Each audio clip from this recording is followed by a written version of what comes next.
अस्सलाम वालेकुम नाज़रीन, उम्मीद है आप खैरियत से होंगे। अल्लाह ताला हम सबको अपने हिफ्ज़-ओ-अमान में रखे और हमें हर तरह की बीमारी से महफूज रखे।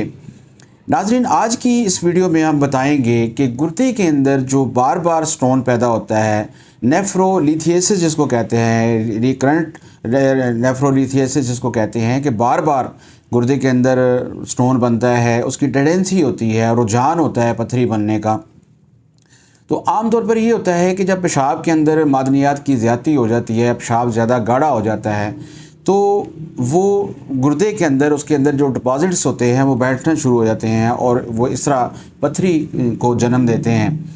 तो आम तौर पर ये जेनेटिकल प्रॉब्लम भी होता है। बाज़ लोगों के ख़ानदान के अंदर अगर किसी को स्टोन है, रीनल कैलकुलाई है, और वो आगे बच्चों के अंदर भी उनके गुर्दों में पथरियाँ बन रही हैं और बार बार बनती हैं, पथरी निकल जाती है फिर बन जाती है।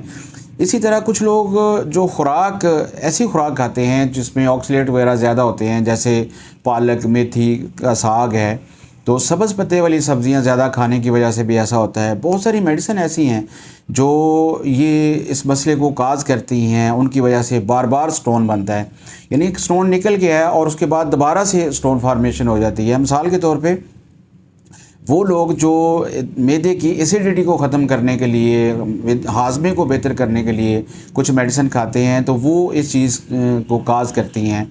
और इस तरह चॉकलेट ज़्यादा खाने से, नमक ज़्यादा यूज़ करने से, फिर कुछ बीमारियां ऐसी हैं जैसे गोट है और हाइपरथायराइडिज्म है, जैसे गिलेट की एक बीमारी है जिसके अंदर हार्मोन जो है वो ज़्यादा प्रोड्यूस होता है। फिर यूटीआई है, पेशाब की नाली की इन्फेक्शन जो है, कैल्शियम ज़्यादा यूज़ करने से, कैल्शियम वाली अद्वियात ज़्यादा यूज़ करने से, और ऐसी खुराक ज़्यादा खाने से जिसके अंदर कैल्शियम ज़्यादा होता है, तो उसकी वजह से भी ये स्टोन जो है वो बार बार बनते हैं। अगर मैं इसकी अलामत की बात करूं तो इसमें ये होता है कि मरीज़ को बार बार यूरिन आता है, पेशाब मिकदार में कम होता है, उसमें जलन होती है, बाज़ का यूरिन के अंदर ब्लड जो है वो भी निकलता है, और जलन जो है और ख़ारिश जो है वो यूरिथ्रा के अंदर, और दर्द भी महसूस होता है। नाज़रीन, अब हम बात करते हैं कि होम्योपैथी में इसका इलाज हम कैसे करते हैं। तो वैसे तो होम्योपैथी में गुर्दे की जो स्टोन हैं उनको निकालने के लिए और उनके बार बार पैदा होने से उनको रोकने के लिए बहुत सारी मेडिसिन जो हैं वो मौजूद हैं। लेकिन आज मैं 6 आपको ऐसी मेडिसिन बताऊंगा जो कि रिकरेंट जो है, गुर्दे की जो पथरी बनती है, बार बार जो बनती है, उसके इलाज के लिए इस्तेमाल होती है।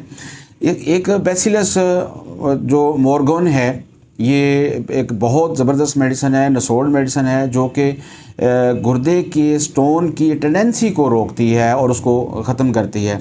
दूसरे नंबर पे फास्फोरिक एसिड एक बहुत ही ज़बरदस्त मेडिसिन है जो कि गुर्दे की पथरी बनने से उसको रोकती भी है, उसको निकालती भी है, और बार बार उसके रुझान को भी ख़त्म करती है। एपिकॉग एक बहुत ज़बरदस्त मेडिसिन है। अगर आपको गुर्दे का दर्द हो रहा है, उसकी पथरी का अगर इशू है और उसके साथ वोमिट आपको हो रही है, नौजिया फील हो रही है, तो ये एपिकॉग मेडिसिन जो है वो बहुत अच्छा काम करती है।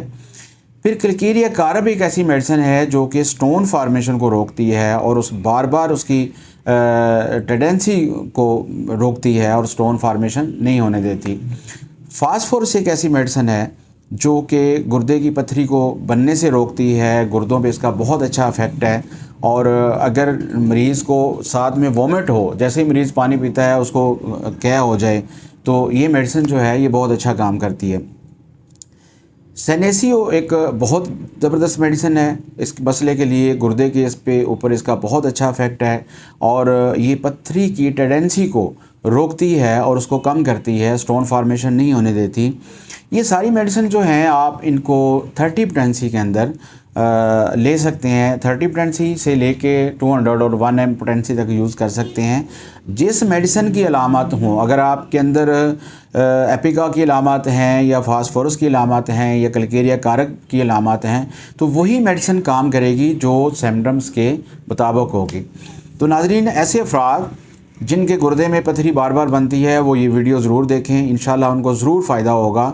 अगर मज़ीद आप इसके बारे में कुछ जानना चाहते हैं तो हमसे रब्ता करें, इंशाल्लाह हम आपको रहनुमाई देंगे। अस्सलाम वालेकुम।